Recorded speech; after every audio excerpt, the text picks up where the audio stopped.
Yesterday we were introduced to the concept of logarithms, and today we're going to start talking about some properties to help us with simplifying them. So our properties today that we're working with are if we have log base sum a and we have something in parentheses that's x times y, because multiplication and addition are linked to each other, we're going to split that x and y into two separate logs and add them. Likewise, if we're dividing them, we're going to subtract. And if we have that log base a of some x to a power of y, we're going to pull that y right out front here and put it as a multiplier. So what we want to do here is practice these, write some expressions as a sum or difference using the properties of logs. So here we've got 2 times x, that means I'm going to split them and add them. So I really have log base 9 still of 2 plus log base 9 of x. The next one, I've got my 3 here, so I'm going to add them each separately. So I've got log base 4 of 3 plus log base 4 of x plus log base 4 of y. The next one, I'm dividing, which means I'm going to subtract my logs. So I've got log base 2 of 5 minus log base 2 of x. Last one of these, here we got a 3 here. So I'm going to kick that out front, and then this is 3 times log base 2 of x. I'm not doing any solving, I'm just simplifying. Now we have to be able to also go the other direction. I see that I'm subtracting, so that means that what is with the log, I'm going to divide. So I take the log base 3 that they both have in common, and this is of 10 divided by 5. But we know that 10 divided by 5 is 2, so this is really log base 3 of 2. The next one, I've got addition and I've got subtraction.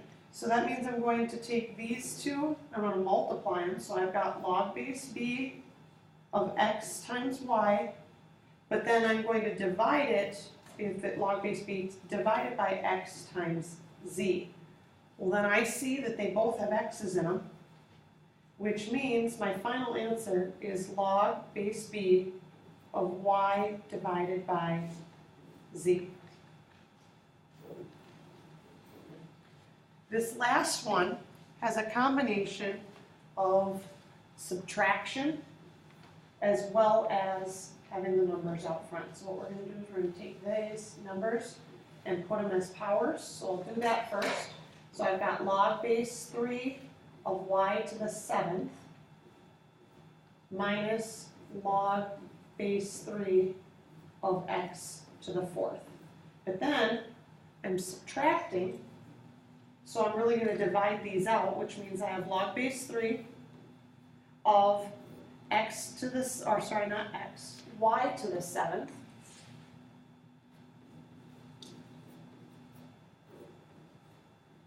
divided by x to the 4th.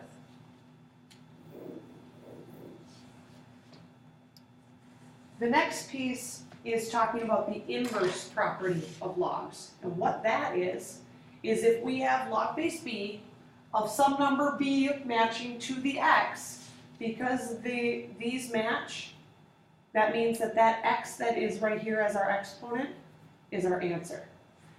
Likewise, the inverse property of exponents is if we have some b taken to the power of log base b of x, because this b and this b match, that log number is going to be our answer.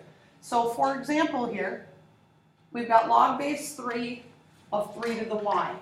Because these match, this is going to be our answer of y. Here, we've got matching 5s, so that power of 4 is going to be our answer. Also, now we have some power ones. The base and the log base match, so therefore this y is our answer.